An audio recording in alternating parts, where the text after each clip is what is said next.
یہ کینیا میں وہ جگہ ہے جہاں پر ارشد شریف کو گولیاں مار کر ہلاک کیا گیا۔ وائس آف امریکہ کی خصوصی ٹرانسمیشن میں خوش آمدید۔ آپ دیکھ رہے ہیں پروگرام ویو 360 اور کینیا کے شہر نیروبی کے مضافاتی علاقے مگاڈی سے میں ہوں ارم عباسی۔ 23 اکتوبر کی رات تھی، لگ بھگ رات کے 9 بج رہے تھے اور اسی جگہ پر ارشد شریف کو ہلاک کیا گیا۔ ان کے ساتھ ڈرائیونگ سیٹ پر خرم احمد جو کہ پاکستانی کنیڈین بتائے جاتے ہیں وہ موجود تھے۔ ارشد شریف اس حملے میں ہلاک ہو گئے۔ مگاٹی نامی یہ علاقہ جو ہے یہ نیروبی سے لگ بھگ 100 کلومیٹر دور ہے اور یہاں پر پولیس کی اسپیشل ٹاسک فورس نے اس وقت ایک لینڈ کروزر پر گولیاں چلائی جب ارشد شریف اس پر سوار تھے۔ یہ ایک دور دراز علاقہ ہے اور آپ دیکھ سکتے ہیں کہ یہاں پر بہت کم آبادی آپ کو نظر آ رہی ہے۔ زیادہ تر لوگ یہاں پر اپنے مال مویشی لے کر آتے ہیں تاکہ ان کو پانی اور خوراک مہیا کی جا سکے، اور جہاں تک نظر جاتی ہے بنجر زمین ہے۔ یہ راستہ آمد و رفت کے لیے اور بڑی گاڑیوں کے لیے کم ہی استعمال ہوتا ہے۔ ارشد شریف اور خرم احمد اس رات ایک شوٹنگ رینج سے واپس آ رہے تھے جب ان پر حملہ ہوا۔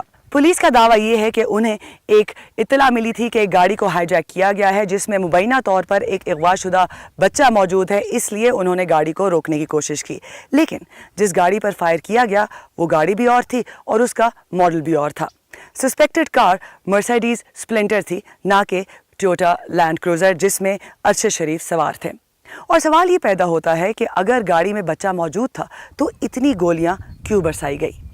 جب سے ہم کینیا میں موجود ہیں ہم اس پیچیدہ کیس میں انہی سوالات کے جوابات ڈھونڈنے کی کوشش کر رہے ہیں، اور میں نے یہی سوالات جب اس مقدمے کی تحقیقات کرنے والے ادارے انڈیپینڈنٹ پولیس اوورسائٹ اتھارٹی کی کمشنر ٹورورو کے سامنے رکھے تو انہوں نے کیا کہا یہ پروگرام میں ہم آگے چل کر آپ کو دکھائیں گے۔ ابھی آئیے چلتے ہیں اس فارم ہاؤس میں جہاں پر کہا جاتا ہے کہ ارشد شریف نے اپنا آخری ڈنر کیا ہے۔ کرائم سین سے یہ فارم ہاؤس 15 کلومیٹر دور ہے، اور جب نیروبی میں نے ان سے بات کی انٹرویو کے لیے تو وہ صحافی کا نام سنتے ہی گھبرا گئے۔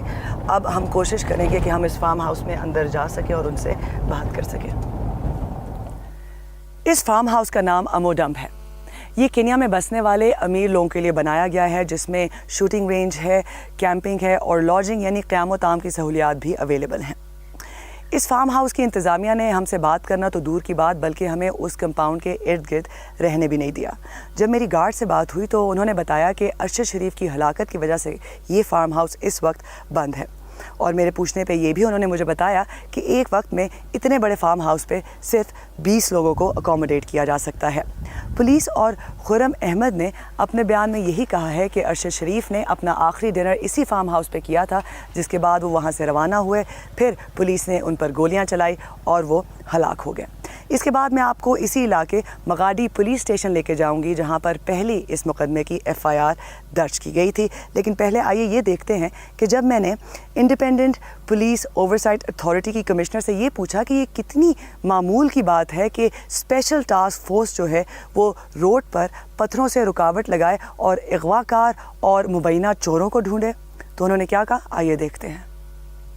From our investigation, it would appear ہماری تحقیقات سے معلوم ہوتا ہے کہ جس گاڑی کی نمبر پلیٹ کے بارے میں انتباہ جاری کیا گیا وہ شریف کی گاڑی کی نمبر پلیٹ نہیں ہے، اور در حقیقت یہ 2 مختلف گاڑیاں ہیں۔ پھر سوال یہ پیدا ہوتا ہے کہ پولیس اہلکاروں نے اس گاڑی پر گولی کیوں چلائی یا اسے روکنے کی کوشش کی۔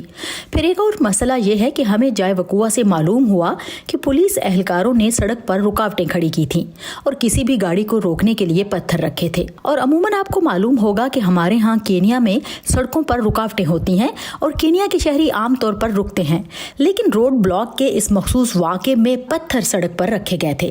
ہم نہیں جانتے کہ کیوں۔ لیکن کیوں کینیا کی پولیس پتھروں کی رکاوٹیں کھڑی کرے گی جب وہ بیریئرز بھی استعمال کر سکتے تھے؟ کیا یہ معمول کی بات ہے؟ it is unusual. یہ غیر معمولی ہے، جی ہاں، لیکن پھر آپ سمجھیں کہ مجھے معلوم نہیں کہ انہوں نے پتھر کیوں استعمال کیے، لیکن شاید ان کے پاس استعمال کے لیے رکاوٹ نہیں تھی، مگر عموماً ہم دھات کی رکاوٹیں استعمال کرتے ہیں۔